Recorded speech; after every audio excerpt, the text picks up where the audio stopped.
ఇక మకర రాశి వారి యొక్క ఫలితాలు.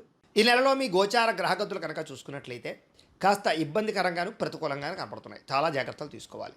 ముఖ్యంగా ఎప్పటి నుంచో మిత్రుల్లా ఉండేటటువంటి వారు, మిమ్మల్ని బాగా ప్రేమించేవారు, మీకు బాగా కావలసిన వారే మీకు దూరం అవ్వడం కానీ, శత్రువులా తయారవ్వడం కానీ, మీ మీద నిందారోపణలు చేయడం కానీ, ఇలాగేంట్రా అంటే మనస్పర్ధలు రావడం కానీ జరిగే అవకాశాలు కనపడుతున్నాయి. కాబట్టి ప్రతి ఒక్కరితో కూడా కొంచెం జాగ్రత్తగా ఉండాలి. అయితే ఆర్థిక పరిస్థితి అంటే డబ్బుల విషయంలోనూ, వ్యవహారం విషయంలోనూ మాత్రం కష్టపడతారు. సంపాదించడానికి అవ్వచ్చు, వ్యవహారం చేయడానికి అవ్వచ్చు. గతంతో పోల్చుకుంటే అయితే కొంచెం పర్వాలేదన్న పరిస్థితి ఉంటుంది. కానీ ఏది ఏమైనా కూడా ఇంకా ఆర్థిక పరంగా ఇబ్బందులు అయితే మాత్రం పడతారు. ముఖ్యంగా మిత్రులతో వివాదాలు, ప్రేమికుల మధ్య గొడవలు, సమస్యలు బాగా పెరిగిపోయేలా ఉన్నాయి. కాబట్టి మిత్రులతో అవ్వచ్చు, ప్రేమికులతో అవ్వచ్చు, కావలసిన వారితో అవ్వచ్చు, వివాదాలకు వెళ్ళకండి, దూరంగా ఉండాలి. ఇంకా ఏదైనా ప్రయాణాలు చేసేటటువంటి సమయంలో కంగారుగాను, స్పీడ్గాను, అలాగే సెల్ ఫోన్లు చూస్తూను, ఎక్కడో ఆలోచిస్తూను వాహనాలు నడపకండి.